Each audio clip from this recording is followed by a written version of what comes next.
Magandang araw po sa inyong lahat. Sana matapos yung panoorin itong aking vlog ay may share nyo, no? May share nitong vlog ko sa inyong mga kaibigan, sa inyong mga kasamahan at importante sa inyong mga co-teachers. At sana ay pakihit na rin yung notification bell para every time na nagkakaroon ako ng bagong vlog ay madali kayong manonotify. At yung palaging request ni Sir Bong, kasi dyan sa mga vlogs ko ay marami nang lumalabas na ads. Sana pag lumalabas yung mga ads, huwag nyo siyang i-skip. Papanoorin nyo ng buong buo lahat ng ads na lumalabas dyan sa aking vlog. Pwede ko bang asahan niya sa ating mga kaguruan? Maraming salamat sa inyong lahat. Recently, may lumabas na DepEd Memorandum tungkol sa conduct ng enrollment. Alam ko, nabasa nyo na to, no?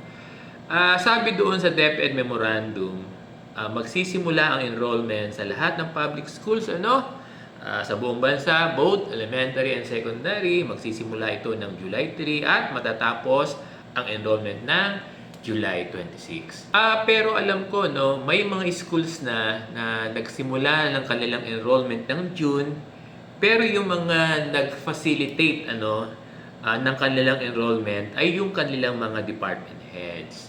Kasi itong June, base sa directive ni VP Sara, huwag kasing bigyan ng task itong June, itong katatapos na June, huwag bigyan ng task yung ating mga guro. Kaya yung mga nagkaroon ng enrollment this June, ang humawak ng kanilang enrollment ay yung kanilang mga respective head teachers or department heads. Sila yung nag-handle ng kanilang enrollment activities. Pero yung mga schools na hindi pa nagkakandak ng kanilang enrollment, susunod sila sa DepEd Memorandum na July 3 yung simula ng kanilang enrollment to July 26. Matanong ko lang, yung schools niyo ba ay nagsagawa na, nagkandak na ng enrollment? Meron ba dito na yung mga schools nila ay nagsimula na o nagkandak na ng enrollment? Alam nyo, wala namang nakikitang problem si Sir Bong kung nag-conduct na yung maraming schools ng kanilang enrollment itong June. Kasi yung mga estudyante natin at yung mga parents nila ay palaging nag-aabang at palaging nagtatanong sa paaralan kung kailan yung enrollment ng paaralan na gusto nilang pasukan or enrollan. Yun ang ibig sabihin ni Sir Bong. So dahil may enrollment activity na, kakailanganin talaga natin kakailanganin talaga ng paaralan yung participation ng ating mga guro. At ang enrollment naman ay palaging isinasagawa, hinahandle ng ating mga guro. Yung ating mga guro ang talagang expert, skilled sa pag-facilitate ng mga enrollment natin sa paaralan. Now, dahil ang July 3 to July 26 ay under PVP pa, Ibig sabihin ng PVP ay Proportional Vacation Pay. Ibig sabihin, vacation days pa ito ng ating mga guro. Yun ang ibig kong sabihin. Kaya lang, gaya ng sinasabi ko, higit na bihasa, expert yung ating mga guro sa pag-handle ng enrollment. Kaya kung hindi natin i-involve yung ating mga guro sa enrollment, baka ang assumption natin, hindi maging maayos yung enrollment na isasagawa natin sa ating mga respective schools. Alam nyo, sa dami ng mga batang nag-enroll, hindi ito kakayanin ng mga department heads lang. At yung inyong mga department heads, alam nyo, marami na rin silang ginagawa in preparation for the opening of classes. At yung inyong mga department heads, alam nyo, marami na rin silang ginagawa in preparation for the opening of classes. Kaya itong enrollment natin, both elementary and secondary, talagang isasagawa itong enrollment natin ng ating mga guro.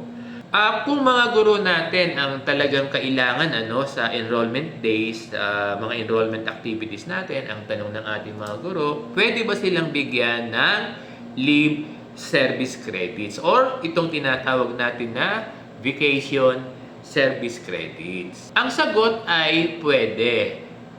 Dapat silang bigyan ng vacation service credits or yung leave service credits kasi yung buwan ng July to July 26 ay under PVP pa. Yun ang ibig kong sabihin. Or simply, official vacation pa natin ng mga guro from July 3 to July 26. Kasi kung under pa ng proportional vacation pay yung mga araw na gagamitin, katulad ng sinasabi natin, July 3 to July 26, dapat talaga silang bigyan ng leave service credit sa mga araw na i-render nila sa enrollment.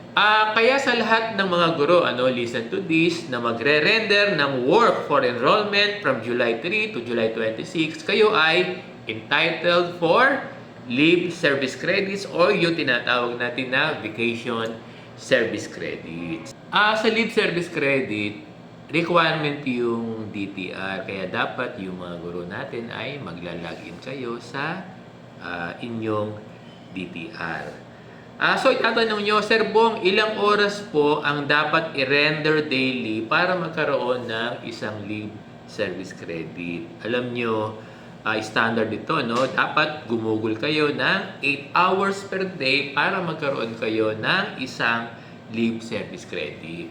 Sir Bong, pwede po ba yung cumulative? Alam nyo sa Brigada Eskwela, pwede yung cumulative. Pero yung inyong mga principals, palagay ko, 8 hours ang i-require nila sa inyo per day ng enrollment service nyo sa paaralan. Naunawaan ba ito? Para magkaroon kayo ng leave service credits. Kung maka 5 days kayo, no? So magkakaroon kayo ng 5 days leave service credit. Sir Bong, meron po bang legal basis yung pagbibigay ng leave service credits? Alam nyo, merong legal basis yung pagbibigay ng leave service credits. At alam nyo, nakasaad ito sa DepEd Order number 53, Series of 2023. Maraming salamat po sa inyong lahat.